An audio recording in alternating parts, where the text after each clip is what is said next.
ไข่เพราะแม่นไข่สาวจ้าใส่ไข่สาวตัวอย่างเพราะว่าตอนนั้นไปเฮ็ดเฮียนน้องยังน้องอื่นน้องตันเพราะมีหมู่หลายไปเฮ็ดเฮียนน้องน้อยบ่มีหมู่หลายป่ะแน่เราวิ่งใหญ่นะคะถ้ามันเป็นแคบปลาตัวเพิ่นเอาอันนี้คือเอาหลายแท้สิคบกันอยู่บ่ไอพอนไซอย่าพามัดไว้ก่อนเดี๋ยวมันหลุดลงเพิ่นมันสิแย่มันแย่มันแก้บ่ได้ดิพอลงปุ่นนั่นเขาสิถามหาพอไม่ใช้พอฮะไอ้เจ้ามาพอไม่ใช้เขาเนี่ยท่านกินมาให้เรียบซอยแล้วเขาใช่ป่ะนี่คือแบบว่า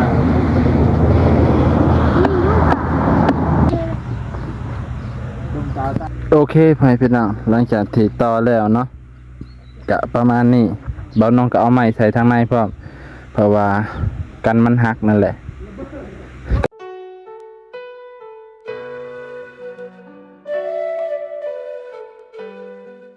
แบบน้ำมันบางๆงั้นมันก็หักมันบางมันโดนมันกับพลอยเนาะมันโทพลอยน้ำมันคุณภาพเนาะหม้อไม้นี่เขาเล่าเอาไม้ก็ขับเดยให้มันชี้ปืดๆเนี่ยหยัดเวลาหยัดอย่าชุบตอกแห้งแล้วอย่ามันแตกเนาะชี้หยัดเอามือตบเขาโอ้แน่นโอเคเลยหันจับเรียบร้อยแน่นนะทาวอน38มันก็ยังบ่ทองแม่นเยอะความมันนะเดี๋ยวสิลองเบิ่งสิเฮ็ดแล้วบ่ได้ลองแล้วโอเคนี่คือพอเนี่ยพอเท่าของน้องสายฟ้าไปเป็นน่ะเสียวไม้ตัวนั้นแหละคิดว่าเก่าแล้วโดยกะบ่เฮาก็ห้องเฮ็ดห้องอันซื่อๆดอกเอาไว้จะนั่นแหละเอาไปทางในเสียบไปทางในบ่ให้มันบางเกินไปซื่อๆยามเฮาหันน็อตใส่มันก็สิแน่นอยู่ดอกติ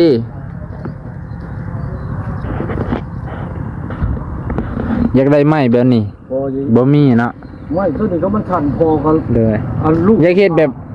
แบบคันโยกนะพอเดี๋ยวนี้ตัวมันจัดอยู่ที่นี่มาพาแล้วก็เล่าเอา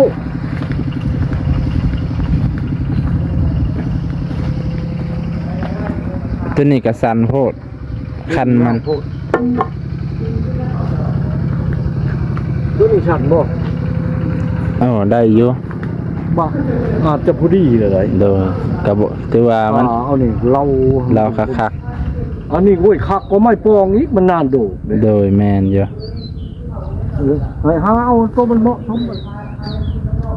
ใหม่นา48นี่แหละบ่มีพอห่านขายใหม่ไกลบ่ห่านขายใหม่นี่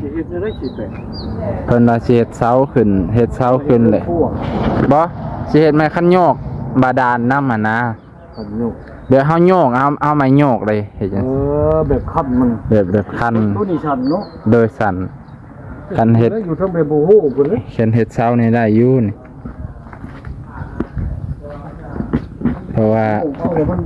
มันบ่คอยบ่แห้งโดยมันมีคันเฮาก็ใส่อันนี้ไม่งอแม่อีกโดยใส่บ่ลองจับสิบ่ลองอันนึงแล้วก็จับก็สิว่าคันบ่คำก็ว่าเฮ็ดให้เพิ่นถ้ามีอุปกรณ์พร้อมมื้อหน้าโดยคันบ่พร้อมก็มื้อหน้านี่แล้วนี่บันไดนี่โอ้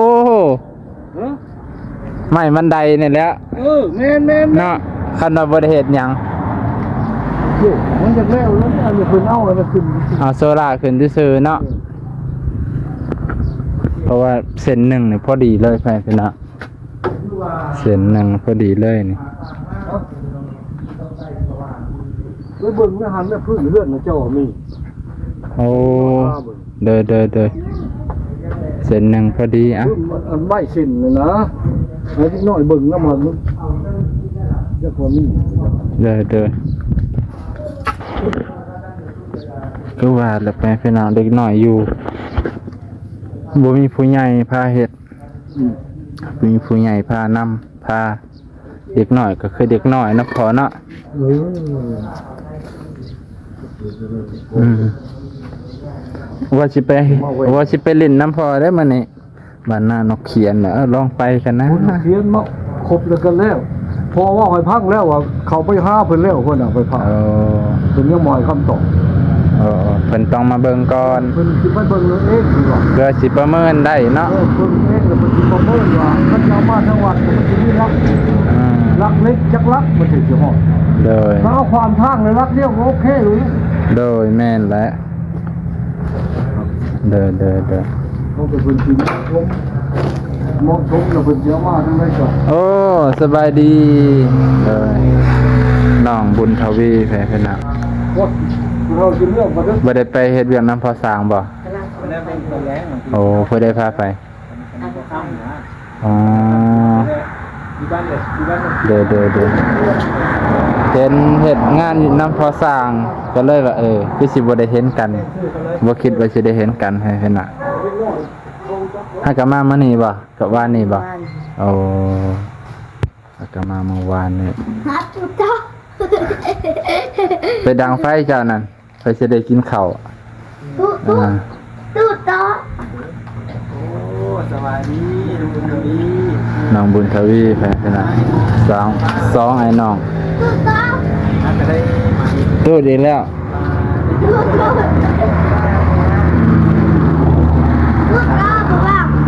เพราะว่าตุ๊ดจ้า แสดงมาแล้วเรียกทางนู้นแล้ว เขาไปขายมา มาพักผ่อนเนาะ ไปน วันนี้ถึงไปไหมนี่แล้วว่าคนไปส่ง ำไอ้ไส้มันจะมาชิมว่า ใครดีแล้วบอกคือว่าไป ไข่เนี่ย ใครแน่มีงานต่อ กินยานำเข้าไป ดีแล้วเพื่อออกก็ดีแล้วไข่ว่าแม่นไข่สาวจ้าเนี่ย ได้ใครสาวตัวอย่าง เพราะว่าตอนนั้นไปเฮ็ดเฮือนน้องยังอ่ะน้องน้องตันเพราะมีหมู่หลายไปเฮ็ดเฮือนน้องน้อยบ่มีหมู่หลายบ่แน่มีแต่สาวน้อยผู้เดียวก็ ส่งคลิปให้เบิ่งให้บุญทวีดึงเงินคือผู้สาวดึงไว้นะ แม่นผู้สาวหรือหมู่โอ้ย ยอกกันเด้อ หมู่หยอกกันซื่อๆแฟนเป็นน้องหักแฟนกันเป็นเป็นน้องดีแล้วน้องก็ยังน้อยอยู่ วันนี้ได้มาบ่าวบุญทวี เป็นบ่าวแล้วแฟนเป็นน้อง ตุ๊ดต่อหน้า อายุจักปีแล้วครับ ตุ๊ด 15 ตุ๊ดต่อ จะหา อันนี้5 ปีบ่ ลูกจะบอกได้เบิ่งของเขา ตุ๊ดต่อด้วยตุ๊ดอีกแบบเขาด้วย เอ้าแฟนเป็นน้องก็สิสำนี้ก็เดี๋ยวค่อยว่ากันอีกทีนึงทางฝุ่นก็เพื่อสิได้นึ่งข้าวเนาะ เขา เพื่อสิได้กินข้าวแต่ละมื้อ ทวีครับมาใส่บ้านไม่ได้กินข้าวหรือบ่ เราวิ่งใหญ่นะคะถ้ามันเป็นแคบ ว่าตัวเพิ่นเอาอันนี้คือเอาหลายแท้สิคบกันอยู่บ่ไอโฟนไซเด้นั่นมาเลย แล้วบ่ มาเลย เฮ้ยยังหนาเพื่อนมาดุ เลย เริ่มเลยเอาเนี่ย เล่นตีด บ่เริ่มเว้ยว่าตัวกินช่วงเที่ยงๆนี่คือสิคักอากาศร้อน เป็นเวกไม่เหมือนเนาะ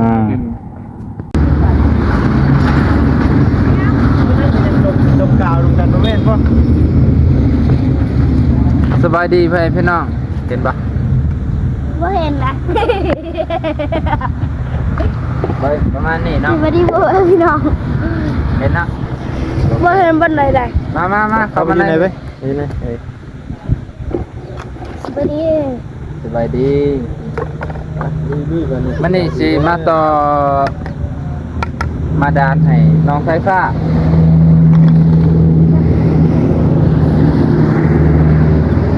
คัดทางอีกวันนี้นะ นะ บ่ใช่ ปล่อยเขาวัดเลย ว่า ตักน้ำน้องบ่ เออ ไกลว่าแต่นี่ไปหาน้ำน้อง ถ้าอยากให้เชื่อเชี่ยวอยากให้มันแห้งกว่า อันนี้ใช่ได้เถอะสำหรับ อันนี้บาทเลยจะมีผ้าบ่ ป่า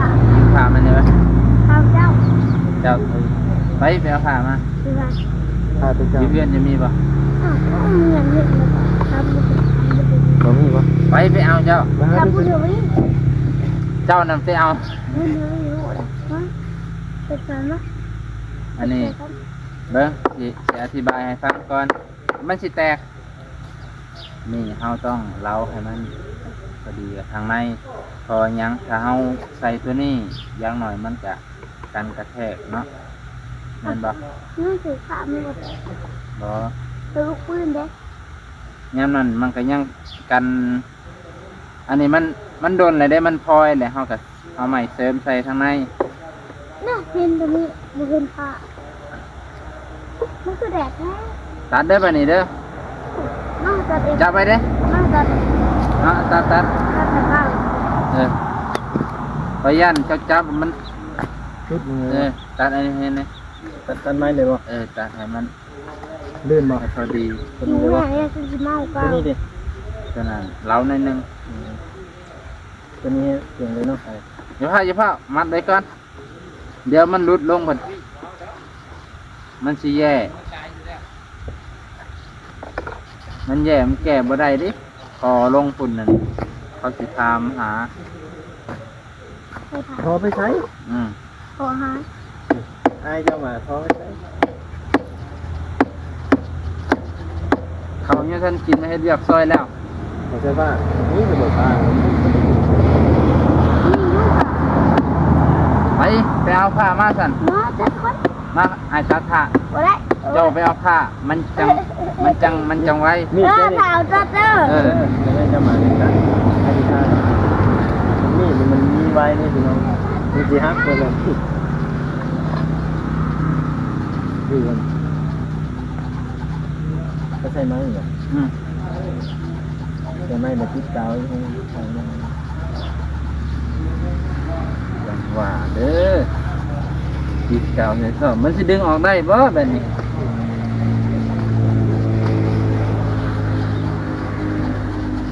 ครับผมเป็นอย่างไร โอ้ตัว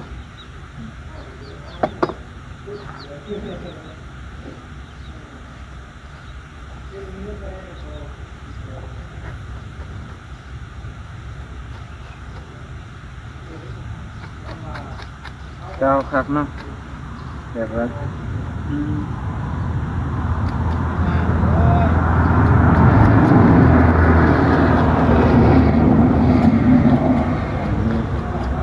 มันมีช่องอากาศเนาะใส่ไปตัวนี้เนาะโอเค วันนี้ได้ อ๋อที่ใส่นี่ได้อ๋อที่ใส่นี่เดี๋ยวกัน กันโต๊ะ ว่ากันมันกระแทกนิดหน่อยมันจะ แต่มันรู้ก็ได้ บ่เอาหยัดเข้าในเลยให้เฮ็ดให้ทอมันหนาๆนะเฮ็ดทอให้มันหนาผลมีแต่ทอมันก็ยัน แล้วมันไป มันอย่ามันแตกสั้นคือว่า ถือได้ใช้เดี๋ยวติดกัน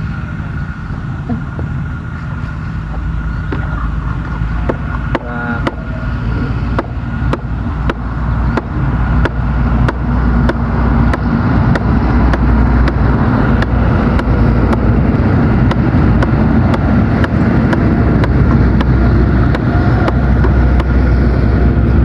ได้แต่ว่ามาก็ได้ผ่านก็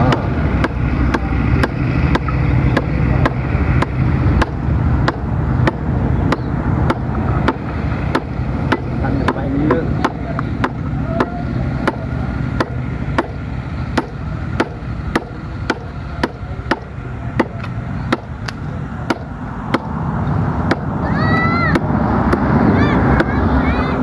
นะเห็นบ่ ใช้ผ้าหาผ้าบ่เห็น เอาแล้ว ได้แล้ว เราถนัด แต่มันแบมหมดเลย บ่ให้มันลงเอาเลย บ่เห็น เห็น ไม่จะตัดดูขายเลย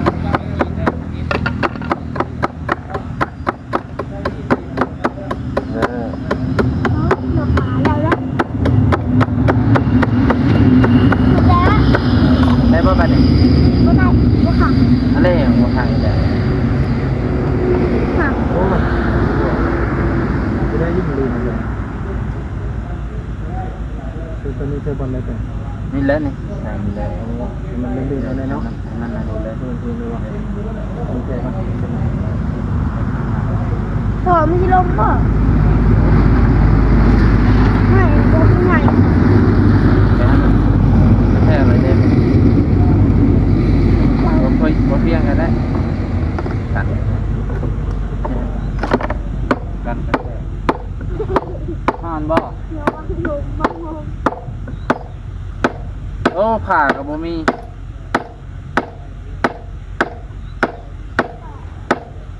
เอาใหม่ก็โซ่ เราจะไปซื้อใหม่มาซื้อบ่ กระเป๋าเสื้อผ้า วันที่ห้านี่อยู่บ่ เราต้อง 2 อัน 6ผ่าเพิ่นบ่มี เอากระตุกไม่ให้กล้าห้ามบ่น้องนอนถามว่า สวยติดมันบ่ว่าติใส่ใหม่นี่เป็นน่ะก็ยังแตกอยู่โยสายผ้านี่บ่แม่นคนและสายผ้าใช่ไหมกัน พ่อแม่คนเลย นะ พ่อแม่คนแล้วจะว่าที่เขาเป็นอย่าง ถ้าในรวมดิถ้าเป็นมัง จะว่าเขาเป็นมนุษย์ต่างดาวสิเขามองคนละเนาะ ก็ได้ค่อยยาวซุปเปอร์ไซย่า ผู้เป็นมนุษย์ต่างดาวเลย ตัวนี้เป็นกับเนาะ no no no no no หรือว่าก๊อปข้างในหรือเปล่า ทางออก เอามาตัวนี้ก่อนเจอ จะต้องเอาไม้มาใส่ห้องหนอนสบายได้เอาไม้นะไม่เห็นมันหนอน ตัวเพื่อมันจะมา ห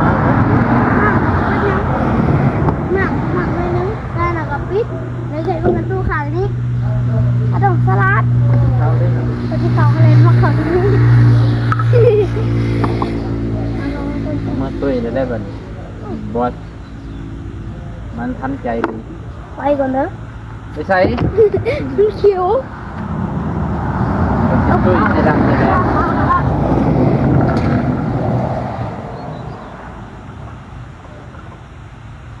ใช่แม่งข้างบ่ นี่บ่ ว้า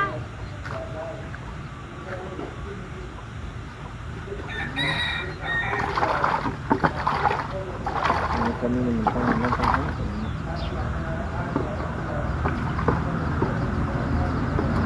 เรียบร้อยแล้วพี่น้องสมบูรณ์แน่ แม่งมันจะกลายแล้วบ่ไรเจ้ามันใคร ไม่นั่นนี่เราต้องเอาลงที่บอกเสียงไก่มันเป็นเสียงไก่ แม่แล้วนะ แห้งมอนคันไก่เนาะไอ้เครื่องนั้นมันเกี่ยวแบบไม่ครึ่งหนึงไม่ทางหน้ากับทางหลังบ่บาลานซ์กันมันต้องประมาณนี้เนาะเดี๋ยว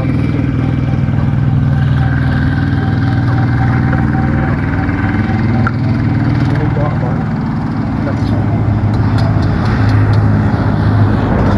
แต่ว่าวิธีเทอันนั้นเลยนะเททิพนะเห็นไหมก็หน่อไม้เนี่ยก็เลยนะบันไดแล้วเลย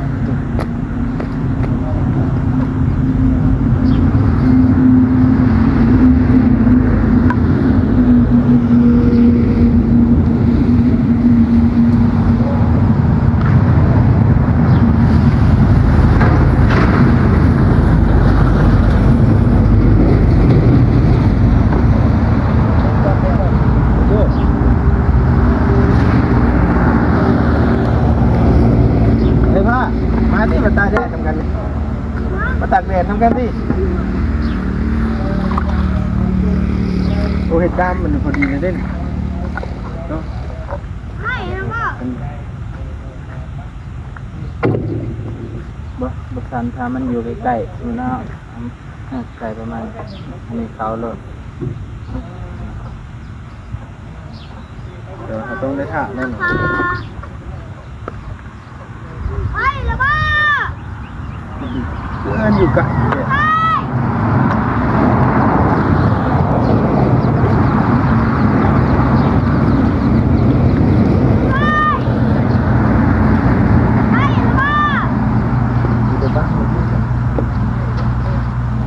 กันเมากาวแล้วพี่น้องเอ้ย เริ่มมีโทษแล้วดมกาวตา โอเคพ่อพี่น้องหลังจากที่ต่อแล้วเนาะกะประมาณนี้เบาน้องก็เอาไม้ใส่ทางในพร้อมเพราะว่ากันมันหักนั่นแหละกันมันกระแทกแห้งหลายค่ะคิดว่าพ่อพี่น้องคันตัวนี้มันยาวหลายมันมีโอกาสที่จะหักอีกเนาะดีแล้วถือว่ามันสั่นระดับนี้ถ้ามันยาวอีกมันมีโอกาสหักเพราะว่ามันความกว้างความยาวล่ะทอมันกะบางแน่พ่อพี่น้องถ้ามันสั่นกะมันจะทนแน่พ่อพี่น้องเพราะว่าบ่น้องแถมไม้เข้าไปนำพ่อพี่น้องเอาไม้ยัดเข้าไปนำเพื่อให้มันแข็งแรงแน่เนาะเอามานี่ก็สิถ้าเบิ่งให้มันแห้งก่อนพ่อพี่น้องเดี๋ยวบ่น้องจะเคลียร์พื้นที่เพิ่นว่าจะได้เฮ็ดไม้คันโยกพ่อพี่น้องให้ไม้คันโยกเพื่อจะให้น้องสายฟ้าโยกน้ำสบายนะ มานั่งไปจัดอ่อยปะ อยู่ไสเพิ่นรับจ้างบ่ได้ ไอ้แม่ แล้วเพิ่นสิเฮ็ดเสามั่งนี่เพิ่นพี่น้องเฮ็ดเสาให้มันติดกับประมาณนี้เลยเพิ่นพี่น้องคิดว่าน่าจะประมาณนี้เพิ่นพี่น้องเนาะนี่ประมาณนี้เฮ็ดใกล้ๆกับใกล้ๆกับท่อเลิศเนาะเขาเฮ็ดไกลหลายมันโอกาสที่จะเฮาโยกแล้วมันรู้สึกว่ามันฝืดเพราะว่าแรงโน้มถ่วงข้างหน้ามันหลายโพดเราต้องเอาไว้ใกล้ๆท่อคือกับเขาเฮ็ดกันแบบเขาเฮ็ดกันนะแห้งสั่นแห้งดีทางหลังยาวๆแห้งคักเอาโยกจังสบายแน่มันสิกะก็ประมาณนี้แหละเพื่อนๆน้องถ้าเบิ่งว่าคลิปต่อไปอาจจะสิเฮ็ดมาคันโยกมื้อนี้อาจจะแล้วถ้าบ่มีหยังผิดพลาดเพื่อนๆน้องแต่ก่อนอื่นก็ต่อตัวนี้ไว้ก่อนเนาะเพื่อให้ได้ใส่ก่อนให้เพื่อนน้องเพื่อให้ได้ใส่ก่อนบางเทื่อตัวนั้นอาจจะยังบ่แล้วมื้อหน้ามื้อในก็มาเฮ็ดต่อให้เพื่อนน้องนะมื้อนี้ก็สิทำนี้ก่อนนะมื้อนี้ก็ถือว่าสำนี้พอดีบ่น้องก็ซื้ออุปกรณ์มาแต่บ้านเจ้าของเพื่อมาหาน้องสายฟ้าเพื่อให้น้องสายฟ้าได้ใส่ไปเพื่อนน้องเอ้ยแต่ดีต้นเพิ่นโอเคเพื่อนน้องก็สิสำนี้ก่อนเนาะอันลาพาจากโอเคน้องสายฟ้ากันคนห้อนไปพี่น้องตัวนี้ว่าตัวสั่นนะตัวสั่นในรถเบิดเลยบ่แสดงว่าเขาก็บ่ต้องต่อคางออกเอาสำนานก่อนมันบ่มีปกติมันจะมีเสือก เสือกแบบ เอาได้ เสือกหนาๆแน่น เด้ไปเป้เขาเนี่ยได้หรอ ๆได้อยู่เสือกนี่เดินไปเสือกนี่มันก็ขาดให้กัน รู้ราคาเนาะเสือกผัดถูก ต้องเสือกแบบ เสือกแบบพี่เนี่ยม ยังนะน้ำยังกระปุกสีเขียว จุดเนี้ย น้ำไก่บ่